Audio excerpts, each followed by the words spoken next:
형제가족 여러분 안녕하세요. 7월 13일 수요일 올바른 금식이라는 제목으로 마태복음 6장 16절부터 24절까지를 묵상합니다.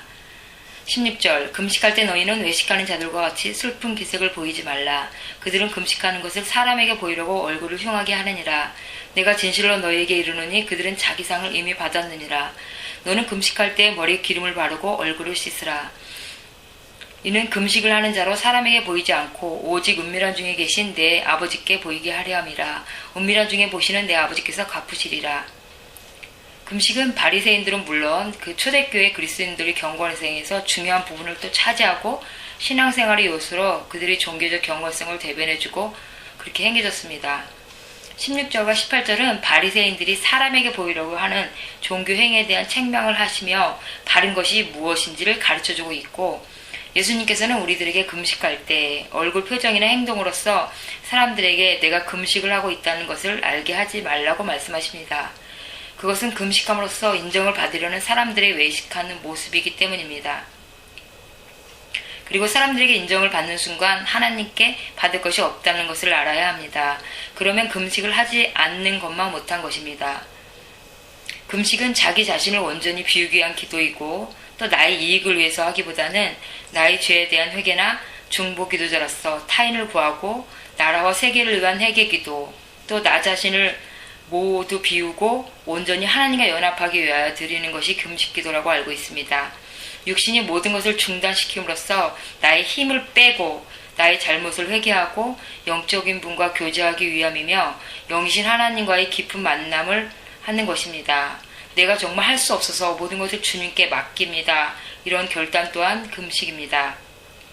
이 말씀에서 분명히 말씀하고 있는 것은 금식하는 자를 은밀한 중에 보고 계시며 아버지께서 갚아주신다는 것입니다. 사람에게 받는 상급이 아니라 나의 아버지께 상급받기를 바랍니다. 19절 너희를 위하여 보물을 땅에 두지 말라. 거기는 좀과 등록이 향하며 도둑이 구멍을 뚫고 도둑질하느니라. 오직 너희를 위하여 보물을 하늘에 쌓아두라. 거기는 좀이나 등록이 해하지 못하며 도둑이 구멍을 뚫지도 못하고 도둑질도 못하느니라. 보물을 땅에 쌓아둔다는 말은 재물에 대한 욕심으로 하나님의 뜻을 온전하게 행하지 못하는 것을 말하는 것입니다. 반대로 재물을 하늘에 쌓아둔다는 의미는 재물에 집착하지 말고 하나님의 뜻에 합당한 삶을 살라는 것입니다. 재물에 자유한 사람만이 하나님의 뜻을 온전히 따를 수 있고, 많은 사람들이 재물을 많이 주시면 이것도 하고 저것도 한다면서 말들을 합니다. 그러나 정말 물질이 많은 사람이 많다고 다 하나님의 뜻에 따라 살지는 않지 않습니까? 부자 청년은 돈이 많아서 고민하면서 가지 않았습니까? 물질이 많아서가 아니라 자신에게 주신 것을 감사하며 드리는 삶이 값진 삶입니다. 여러분들 동안 여러분이 가진 물질을 정말 값진 삶으로 하늘의 보물을 쌓고 등록도 해야지 아니하고 좀도 먹지 않는 그곳에 여러분들의 귀한 보물을 쌓기를 바랍니다. 21절 내 보물이 있는 그곳에 내 마음도 있느니라. 우리가 귀중히 여기는 보물이 있는 곳에 마음도 따라가게 됩니다. 그렇기 때문에 내가 귀중히 여기는 것, 또 중히 여기는 곳에 많이 신경을 쓰고 그렇기 때문에 보물을 하늘에 쌓아둬야 합니다. 그러면 우리의 마음이 하나님께로 향할 것입니다.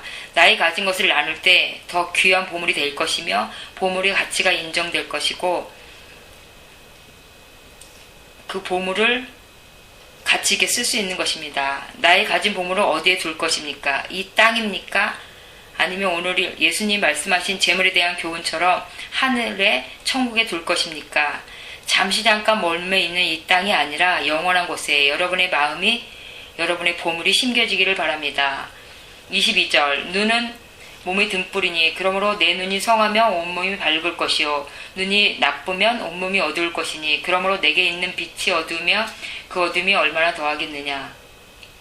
육신이 눈이 밝고 어둠이 몸의 중요함과 같이 영혼이 밝고 어둠은 영혼에 있어서 더욱 중요합니다. 사람이 땅에 쌓아둔 보물에 대한 애착 때문에 영혼이 어두울 때 하나님까지 보지 못할 수 있습니다. 세상적인 것이 크게 보일 때 하나님은 너무 작게 보이기 때문입니다.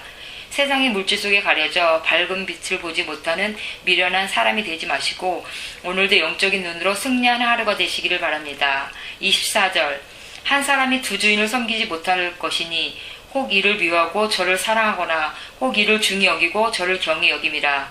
너희가 하나님과 재물을 겸하여 섬기지 못하느니라. 우리 인간들은 부자 청년처럼 하나님과 재물을 동시에 사랑할 수 있다고 생각을 합니다. 하지만 하나님과 재물을 겸하여 섬기지 못한다는 것을 말씀하고 있습니다. 돈을 최고의 가치로 여기고 사는 사람은 기독교 신앙과는 양립할 수 없고 성립할 수 없습니다.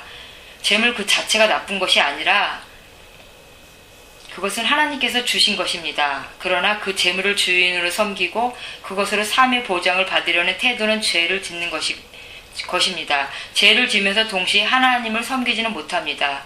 재물을 가진 자는 하나님의 청지기인데 청지기는 그 재물의 주인 대신 하나님의 뜻대로 사용할 의무가 있습니다. 특히 나의 모든 것이 주인이 하나님을 기억하면서 11조 생활을 철저히 하시며 주님의 채우심을 경험하는 성도가 되시기를 바랍니다.